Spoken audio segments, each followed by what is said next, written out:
গ্রামটা অদ্ভুত রকম রহস্যময়। এটার প্রাকৃত নাম বিলগাঁও হলেও এই অঞ্চলের সব মানুষ এটিকে মরা গ্রাম হিসেবে চেনে। গ্রামের 25% জায়গা জুড়ে রয়েছে একটা মুসলমানদের ও আর একটা খ্রিস্টানদের গোরস্থান আর একটা শ্মশান। বাকি 25% জায়গার মধ্যে একটা বিলের কিছু অংশ গ্রামবাসীর বাসা। গ্রামের জীবিত লোক সংখ্যা প্রায় 200, মৃত কয়েক হাজার।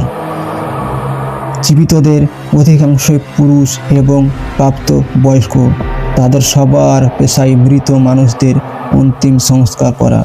দিনের থেকে রাতেই এই গ্রামের অঞ্চলতা বা সুচলতা বেশি থাকে। দূর দূরান্ত থেকে প্রতি রাতে অসংখ্য মানুষ এখানে আসতে হচ্ছে নিজের আপনজনদের অন্তিম সংস্কার করার জন্য। শহরে যেখানে লাশ দাফন করা খুবই ভেজাল আর খরচ বেশি, এখানে তার উল্টো। গোরস্থান কিংবা শ্মশানে নিয়ে অসংখ্য গ্রাম মৃত মানুষ আতঙ্ক থাকলেও এ গ্রামের মানুষেরা নিশ্চিত মনে প্রাণে বিশ্বাস করে এর চেয়ে বেশি পবিত্র স্থান আর নাই। এই পুরো গ্রামকে গোরস্থান হতে দেখেও তাদের মনে কোনো চিন্তা নেই।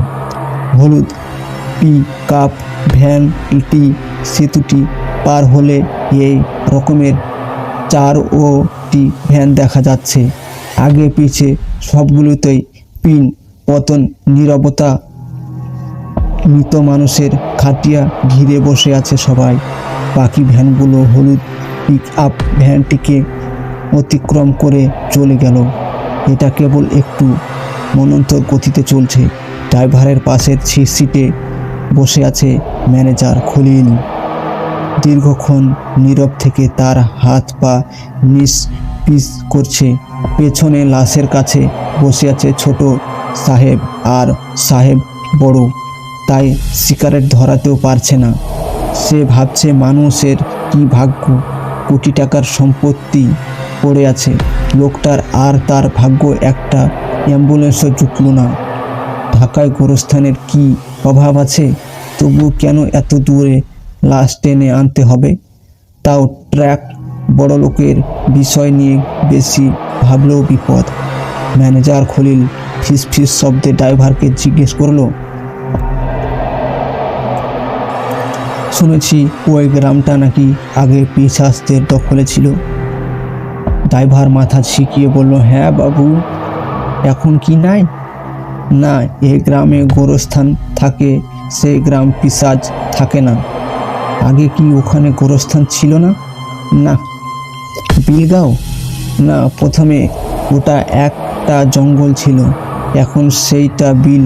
ওটা ছিল বড় একটা নদীর অংশ, বড় বড় নৌকা চলতো ওইখানে। পরে জঙ্গল কাইটা ধান চাষ করছিল এই এলাকার জামশেদ মাদবেরা। ধান ক্ষেত হইরা পরে গ্রাম বানাইলো।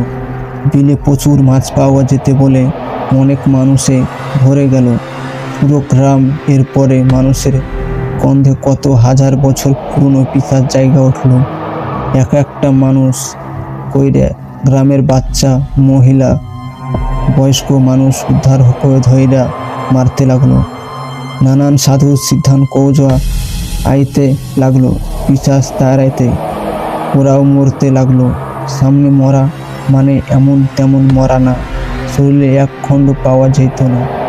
বিলের কাছে তো আর এক খণ্ড, 100 হাত দূরে আম গাছ তলায় পড়ে এক মাওলানা, এক পুরোহিত, এক ফাদার আইসা বলল, পুরো গ্রামটা গোরস্থান আর শ্মশান বানাইতে তাইলে পিশাচ দূর হইব।